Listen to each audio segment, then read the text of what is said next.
Ano swerte? Huwag kayo maniwala sa swerte. Alam niyo ba, pangarap ng nanay sa inyo? Yumaman kayo. Hindi dahil sa swerte, pag sumikap kayo.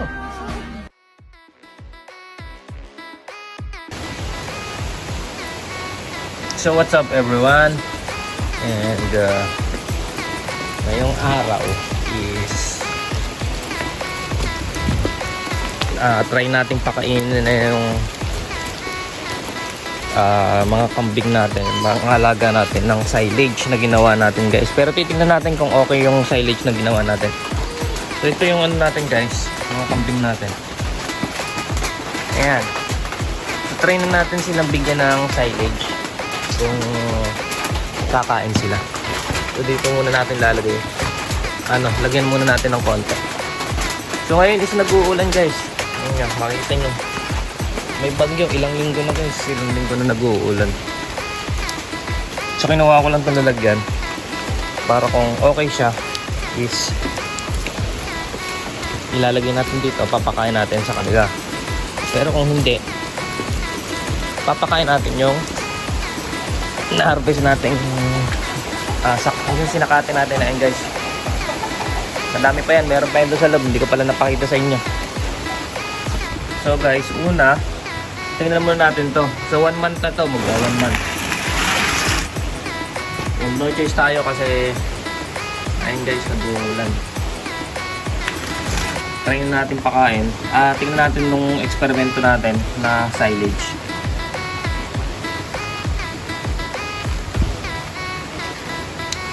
May sealed na sealed guys. Ano ito bubuksan?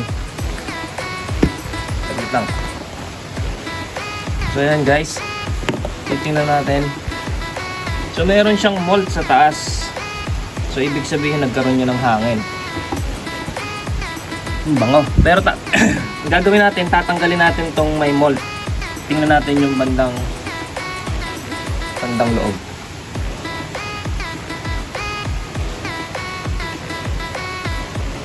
So nagkaroon siya ng mold. Minsan normal naman yan eh. Pero sana wag yung buong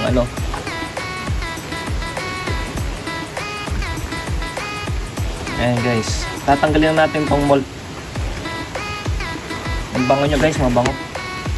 Mabango siya. Pero sana kainin ng kambing natin. So first layer, tanggalin na lang natin. Ina-expect ko naman magkakaroon to ng mold.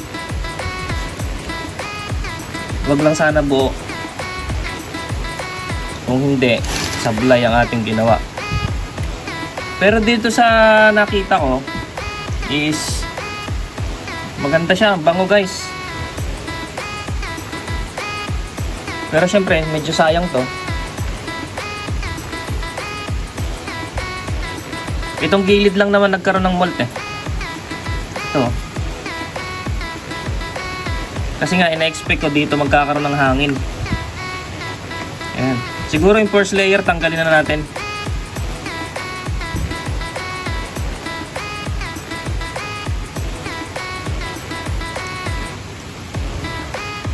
So mabango siya guys. Ang bango niya. Sana kainin ng natin, alagang kambing. So kailangan natin tanggalin yung may mold kasi makakasira sa nila yan. So tingnan natin. Ayun guys, wala nang mold. Ayan. So ang ganda, ang ganda. Ang bango. So, ilagay na natin dito. Siyempre titistingin muna natin kung kakainin ng alaga natin. Palagay ko maninibago sila kasi first time nilang kakain ng silage. Pero kung kakainin nila yan guys, magbuburo tayo lagi. So ganito lang muna karami. Hindi muna natin dadamihan yan. Baka sumasayang. Pero kung hindi nila kakainin, wala, tatapon na natin yun. Ay hindi pala. Ikakon pa rin natin. Try nating sanayin sila.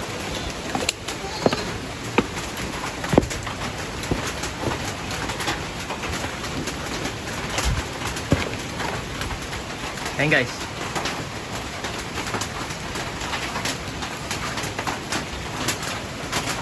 So parang ayaw nila, ayaw pa nilang kainin.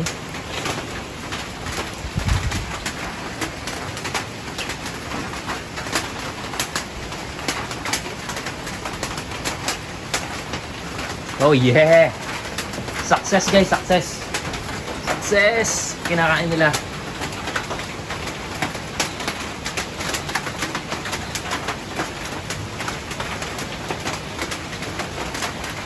So yun guys, nakita nyo. Pero yung isa is parang naninibago pa yan.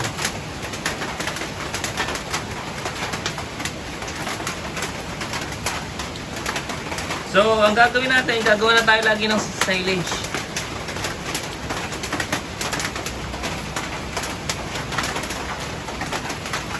So ngayon, meron tayong pampakain. And napakaganda guys. Ay napakabango.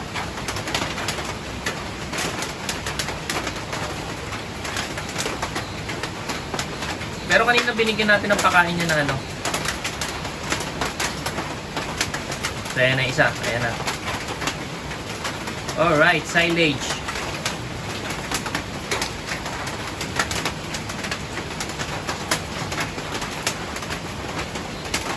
So kakain din yan siguro. Masasanay din. Kanina binigyan naman natin ng pakain, kaya lang konti lang talaga. Para hindi lang sila magutom. Kanina umaga. 3 PM na nga pala ngayon guys. 3 PM.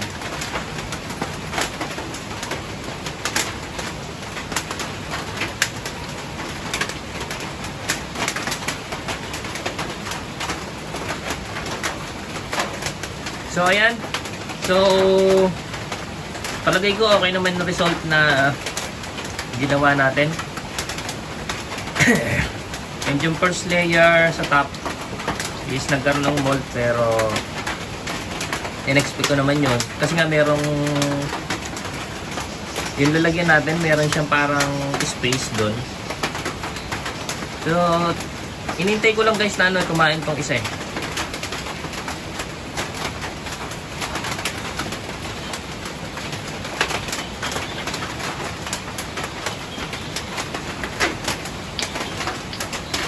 Sa susunod, try natin lagyan ng asin. Nilagay kasi natin dyan is molasses. Kain namin.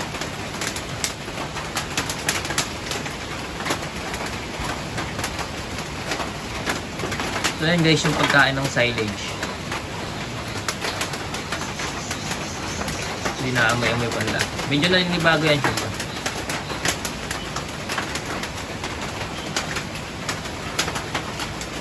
And ito nga pala.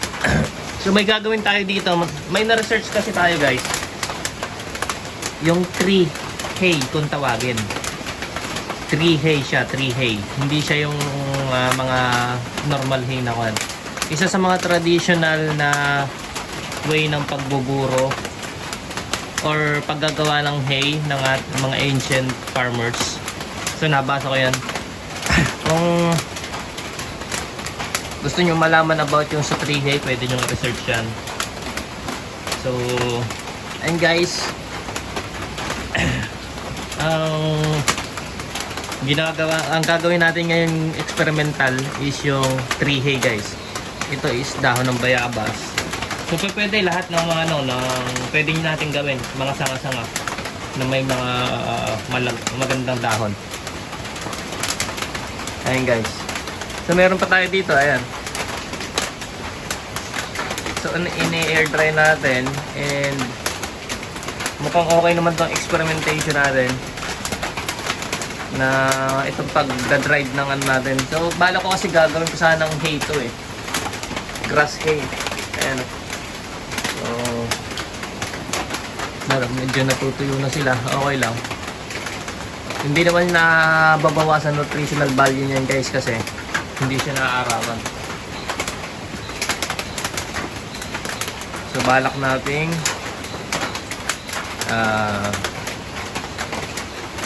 gawin to dito sa ating goat farm.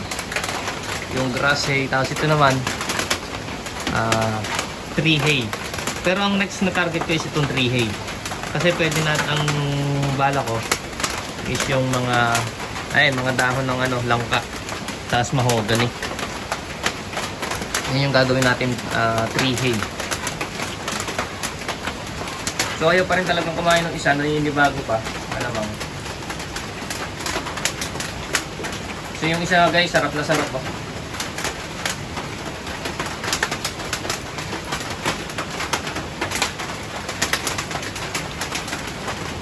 So 3 months old na yan.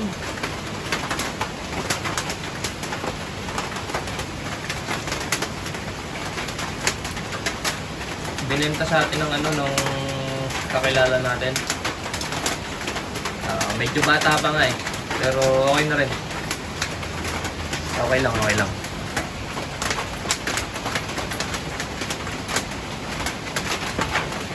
So ang inintay ko lang dito is yung kumain tong isa guys.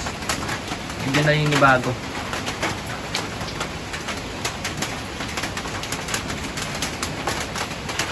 And ang gagawin natin is medyo elevate natin to guys kasi mga grazer sila. So kailangan nating itaas ng konti. Mas maganda. Mas maganda nakataas yan. Kasi mas ginaganahan kumain ng mga kambing kapag yung parang nakaangat yung ano nila, yung ulo pag kumakain.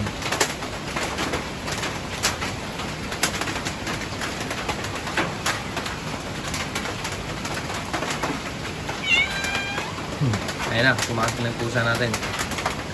Nagulat siya ba? Diyan ka na.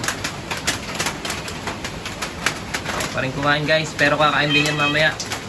Kung hindi siya kakain, magpupunse. Ang gagawin natin, onwards, yan lang muna ipapakain natin guys. Hindi ko muna lalagyan ng damo. Ayan, hindi ko muna ilalagay yung mga sakate natin. So nakita nyo kanina, meron pa tayong sakate doon, plus dito sa loob ng ano natin, kamalig. So ayan. So sana naka-inspired sa inyo guys ang aking video and may natutunan kayong idea. And hanggang sa susunod na video natin guys, thank you very much for watching. And ayan, gusto nilang binuro ano natin, lamok. So susunod, magbuburo ulit tayo guys. So napakabango niya, napakabango.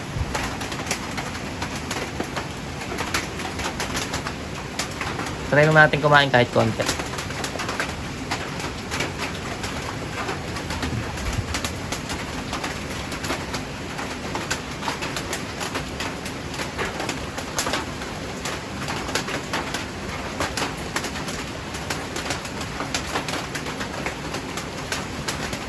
Yan, kumakain na siya.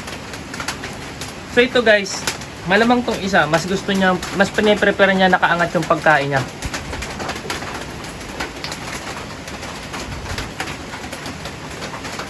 Ito ang problema kapag nakababa yung ano natin sa pakainan. Naapakan nila.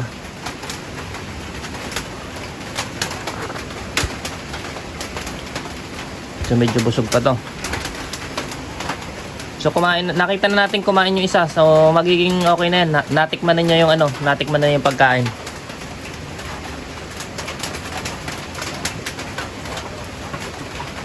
Yan. Ang mahalaga lang matikman nila yung pagkain guys kasi base sa pag-aaral is meron silang memory sa panlasa. Kapag nakain nila yung isang damo and umokay yung panlasa nila at saka wala silang naramdaman na parang masama sa katawan nila dahil doon sa pagkain sa damo na yon. Next time is parang magse-save sa nila sa panlasa nila na okay yung damo na yon and walang nangyaring masama or wala silang naramdamang masama nung kinain yung damo na yon. So sa susunod, pag naamoy nila to and natikman is next time na magbigay ka is kakainin na nila yan.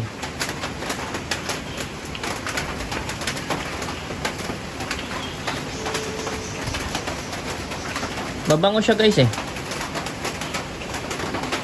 Mas gusto kasi nila talagang nakaangat ang kakainan.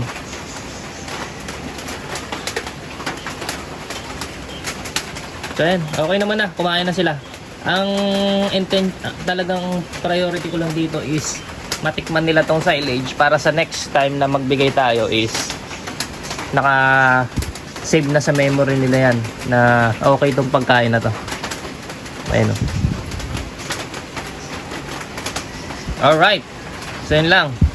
So napakain na natin yung isa guys. Ayun. So lahat sila kumakain na nito. Hindi na tayo mahirapang magpakain niya next time. First time nating nagpakain ng silage dito sa alaga natin ha. First time na pagpapakain ng silage sa alaga natin. So thank you very much for watching. And sana naka-inspired ako and nakapagbigay ng new idea para sa inyo. So thank you very much and keep safe everyone. Happy farming. Peace out. So hello mga farming and update ko lang sa natin. So madilim dito ngayon guys. Lobat yung ilaw natin dito. So kanina nilagyan natin ng silage tong pakainan na to. So makita nyo naman is naubos nila. So naubos nila guys. So wala namang ibang kakain dito rin kundi itong kambing lang natin. So naubos nila yung pakain na yan. So ibig sabihin is nagustuhan nila yung silage na ginawa natin. So next time gagawa ulit tayo niyan pagka gumanda yung panahon. And ang problema natin ngayon is wala tayong container ng paglalagyan. So kailangan nating umorder soon ng medyo malaki-laking container or yung katamtaman lang para in case para hindi siya medyo malaki guys. Or hindi natin kailangan ng napakadaming damo. Pero okay na rin yung malaki yung yung lalagyan, kaya nga lang ang purpose ko lang naman doon is for emergency purposes tulad dito pag umuulan. So ang ulan naman natin dito is inaabot ng mga 2 weeks siguro maximum na yon kahit may bagyo na sunod-sunod. So ayan yung ating mga alaga. Ayan guys. Ewan ko lang ba't lagi silang nababasa guys ng medyo basa itong nila. Hindi naman pala basa pero parang basa yung nila. Yung balahibo. So magpupurga ulit tayo nito. Kailangan na nating magpurga. And ayan guys.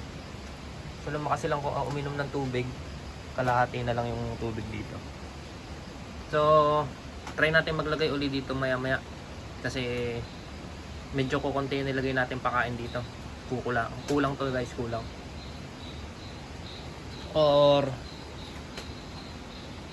bukas na lang siguro guys. Kasi kanina naglagay naman tayo ng pakain na damo doon. Plus nitong gabi naglagay tayo isang puno dito. So okay na rin naman siguro yun. Para bukas is talagang totally medyo gutom sila. Ang ilalagay natin dito na pakain sa umaga is silage. Para masanay, mas lalo silang masanay na kumain ng silage. So bukas na lang siguro natin papakainin ulit. Para at least sila. Medyo mas gutom ng konti. Ngayon naman is hindi naman sila gutom na gutom, makita nyo naman. Okay naman yung yan, yung mga nila, tiyan. So ayan guys, hindi naman sila bloated kasi pantay naman yung ng sikmura nila. And dahil lang sa busog yan. Kasi kaninang umaga, ay mga patanghali na yun guys, tapos ngayong hapon, ilagyan natin ng pakain. So yun lang guys. Update ko kayo ulit sa next project natin dito and yun nga about sa binanggit natin yung ito tree hay kung tawagin guys. So yun lang guys, basta ang mahalagang update ngayon natin is yung forage ay yung silage na pinapakain natin sa ating mga alagang kambing. So yun lang guys, thank you very much for watching and don't forget to subscribe, like and share, and keep safe everyone. Happy farming po. Peace out.